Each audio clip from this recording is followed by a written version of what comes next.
اعوذ باللہ من الشیطان الرجیم بسم اللہ الرحمن الرحیم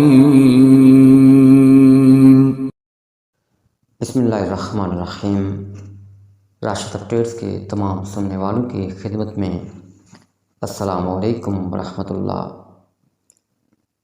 سلطان صلاح الدین ایوبی 1138 میں تکریت میں پیدا ہوئے۔ ان کے باپ کا نام نجم الدین ایوب تھا جو قلعہ تکریت کے حاکم تھے۔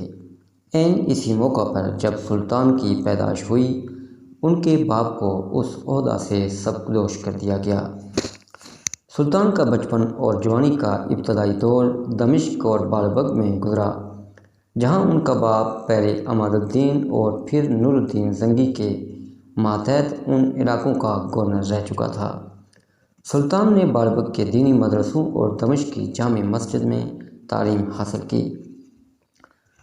سلطان کو بچپن سے ہی دینی تعلیم حاصل کرنے کا بے حد شوق تھا۔ سلطان صلاح الدین ایوبی کی زندگی کے چند اصول۔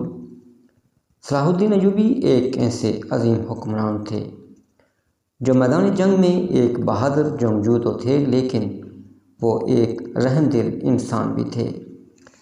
جب بھی کوئی یتیم ان کے دروازے پر آیا انہوں نے بہت شفقت سے اس کے سر پر ہاتھ رکھا اور ان کو ان کے والد کے مال سے حصہ بھی دیا۔ صلاح الدین ایوبی نماز پنجگانہ کے پابند اور نوافل بھی پڑھتے تھے۔ انہوں نے کبھی کوئی نماز قضا نہ کی۔ ان کے ساتھ ہمیشہ ایک امام موجود ہوتے تھے۔ اگر کوئی امام نہ ہو تو کسی عالم دین کے پیچھے نماز ادا کر لیتے تھے جو وہاں موجود ہوتا تھا۔ ایک کریم حکمران بننے کے لیے ایک انسان کو ہمت والا، اصولوں کا پابند، مضبوط ارادوں والا مگر انصاف اور رحم کرنے والا ہونا چاہیے۔ صلاح الدین ہر پیر اور جمعرات کو ایک اجلاس منعقد کرتے جس میں بیٹھ کر عوام کی فریاد اور تکالیف سنی جاتی۔ اس محفل میں قانون دان، قاضی صاحبان اور عالم دین بھی شرکت کرتے تھے۔ صلاح الدین نے اپنی زندگی میں کبھی کسی کی مدد کرنے میں کوتاہی نہیں برتی۔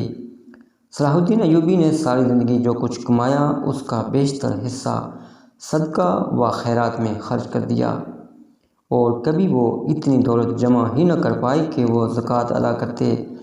صلاح الدین کی ایک بڑی خواہش تھی کہ وہ حج ادا کریں۔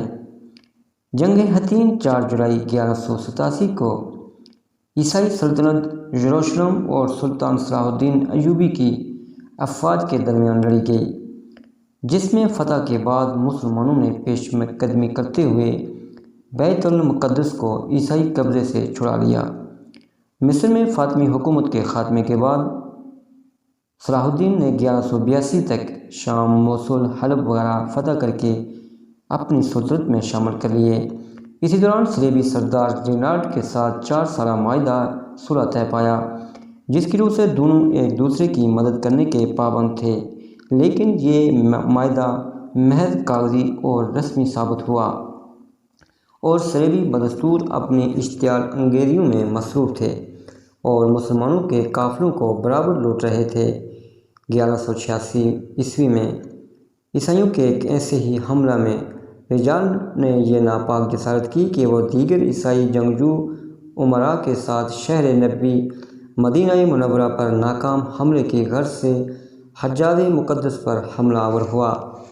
صلاح الدین ایوبی نے ان کی سرگرمیوں کی روک تھام کے لیے فوری اقدامات کیے۔ نبی آخر زمان صلی اللہ علیہ وآلہ وسلم کے اس حقیقی غلام نے اس بدبخت صلیبی سردار ریجنالڈ کو فوری تعاقب کرتے ہوئے اسے حطین کے تاریخی مقام پر جا لیا۔ سلطان نے اپنے آقا کے شہر مقدس پر حملے کی ناپاک جسارت کرنے والے صلیبی لشکر پر ایک ایسا آتش گیر مادہ پھونکوایا کہ جس سے میدان جنگ کی زمین پر چاروں طرف بھیانک آگ بھڑک اٹھی۔ اس خوفناک آتشی ماحول اور بڑھتے ہوئے شوروں کے درمیان 1187 کو حطین کے مقام پر تاریخ کی اس خوفناک ترین جنگ کا آغاز ہوا، جس کے انجام کو یاد کر کے آج بھی صلیبی حکمرانوں کے کانوں سے تپتا ہوا دھواں برآمد ہوتا ہے۔ اس تاریخی جنگ کے نتیجے میں 30,000 سے زیادہ عیسائی حملہ آور جہنم واصل ہوئے اور اتنے ہی قیدی بنا لیے گئے۔ بدبخت رجالٹ کو زندہ گرفتار کیا گیا اور پھر سلطان نے مدینہ پاک پر حملے کی ناپاک جسارت کرنے والے اس گستاخ صلیبی سالار کا سر اپنے ہاتھ سے قلم کیا۔ اس فتح کے بعد اسلامی افواج چاروں طرف عیسائی علاقوں پر پوری طرح چھا گئیں۔ جنگ حطین کی شاندار فتح کے فوری بعد صلاح الدین نے بیت المقدس کی طرف رخ کیا۔ 7 دن کی خونریز جنگ کے بعد عیسائیوں نے ہتھیار ڈال کر سلطان سے رحم کی اپیل کی اور یوں پورے 91 برس کے بعد قبلہ اول بیت المقدس دوبارہ مسلمانوں کے قبضے میں آ گیا۔ سلطان صلاح الدین ایوبی نے 57 سال کی عمر میں وفات پائی اور انتقال کے وقت ان کی جائیداد کی کل قیمت صرف 47 درہم اور 1 دینار تھی۔ انہوں نے نسلوں کے لیے کوئی دولت کا انبار نہ چھوڑا۔ ناظرین، یہ تھی عظیم مجاہد سلطان صلاح الدین ایوبی کی کہانی۔